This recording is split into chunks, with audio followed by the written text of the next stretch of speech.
Hey, Kevin here, Mr. DIY Dork from DIYDork.com. Today I'm going to show you how to make a really cool coffee table using Ardex feather finish concrete to coat the top. So this is going to be really cool. Check it out.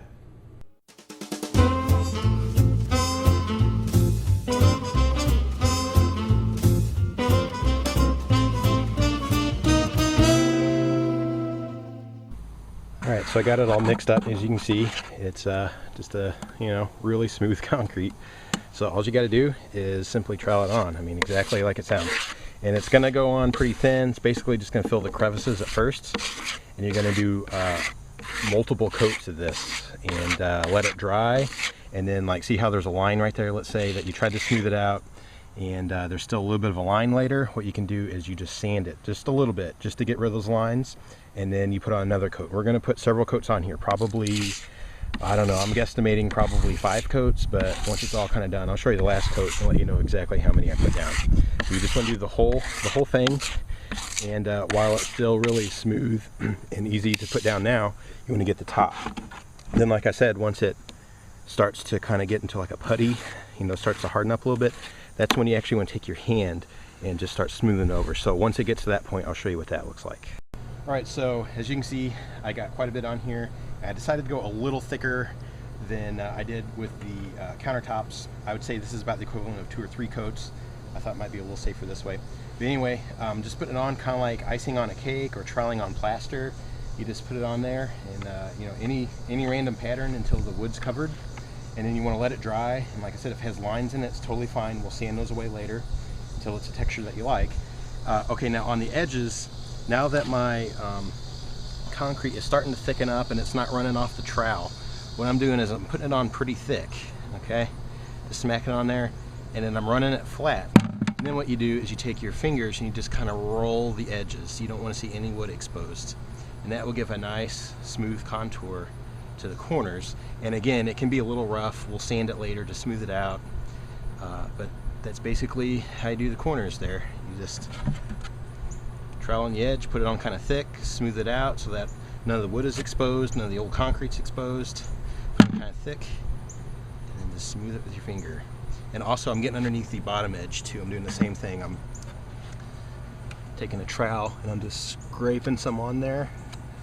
See how we got some exposed wood right there? Just take it and you just want to roll your fingers just to smooth that out. Okay, so I let the concrete dry for about 40 minutes and now it's ready to sand. Has a really nice texture to it. Kind of looks like Venetian plaster or really thin cake icing, like on a really nice wedding cake or something like that.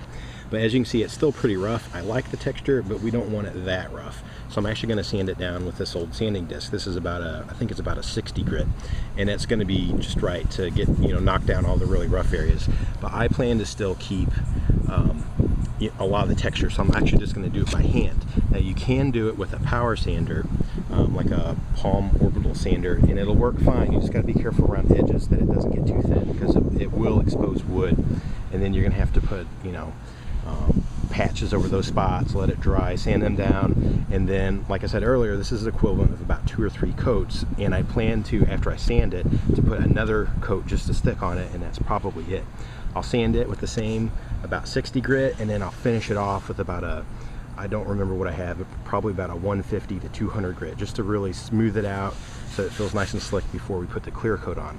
Now, one more thing to keep in mind is it will produce a lot of dust, so if you're indoors, you might want to tape off your room to not get this all over the place. And also make sure to wear a mask, because this stuff gets everywhere and you definitely don't want to be breathing in concrete dust. Right, so I got that first coat sanded, and as you can see, the texture is really awesome. It's kind of a mix of the trowel marks and then the OSB board underneath, especially around here. It definitely looks like the OSB. But the thing is, it was sanded, so it's pretty smooth now. The one thing, though, I want to point out is, even as thick as I put this on, there's still spots where wood's showing through. And what happens when you clear coat is they're going to just kind of look like clear coated wood. And it's very, very obvious. You want to make sure all those types of spots disappear. Another one right here, and then like on the edges right here at the corner, there's a bunch showing. So when I put the second coat on, there's a whole line right there. I'm gonna make sure to hit those areas really good, make sure that's really thick. And I'm gonna go ahead and coat the whole thing once again, but like I said, those spots where the wood's showing through, I'm right there. I'm gonna make sure to hit those really, really hard and get plenty on there. But the texture is gonna turn out really cool. All right, so I just finished sanding the second really thick coat. And when it was all said and done, I'd say it's the equivalent of probably about 4 or 5 thinner coats. Now, something to keep in mind is if you do the thicker coats, there's a lot more sanding involved, and it'll take a little longer to dry. And if you do thinner coats, you'll have less texture, but you'll have to put down more coats, and it just depends on how much surface area you're actually going to do, how much time you have on your hands. So anyway, I just sanded it, so now I'm going to brush it off, and then I'm going to wipe it down with a damp cloth just to get rid of all the dust particles and all the little cracks and crevices. And then we'll add some clear coat on it to seal it, and I'll show you how to do that next. All right, so when you're wiping it down with a damp cloth to get rid of the dust, some of the sins will start to show through here, like this little about 2-inch piece of wood showing through on the corner here. So what I ended up doing was making a thicker version of the concrete sludge with just a lot less water. And then I'm gonna go through the few spots I found like that and use my fingers just to mold it on there, and then just lightly sand it so that I don't have to mess with it anymore. And then I can finally move on to clear coating after that. All right, so now I have the edges finally fixed, sanded smooth, wiped it down, so now it's time to seal it. What I'm using is this GST International Satin Sealer. It's made for concrete, and the instructions recommend just 1 coat, but for a coffee table, or even if you're going to do countertops, that's going to see a lot of moisture and oils and spit from you know, a pot of spaghetti sauce or whatever, I would do several coats, probably 2 or 3, and then if you don't feel that's enough, you could even wax it later with some beeswax, and I'll show that to you. But anyway, just kind of, I'm going to use a sponge, but you could use a brush or roller or whatever, and then you just put it on there, and you can see it'll darken up, and just make sure you get in all the little nooks and crannies. And then once this coat is dry and it's not sticky to the touch, because it's like an acrylic base, once it's dry, you can put on your second coat and then even your third coat if you want. So I'll show you what it looks like when it's totally coated. All right, so now that the top has been sealed and I'm letting it dry, I'm moving on to the legs. And these are just 11.5-inch spindle legs that you can get at pretty much any hardware store. And kind of have a nice mid-century look. What I'm doing is I'm putting a little wipe-on poly in a satin clear, and just putting a nice coat on there, and I'm going to let them dry, and I'll move on to the base and get it primed and painted.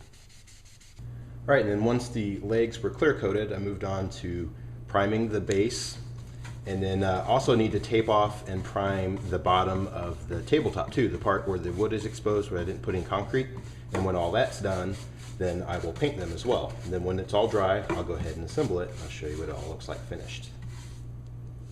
All right, now that my minty fresh green paint has all dried, it's time to assemble. So I just took the base and I flipped it onto the bottom of the top here.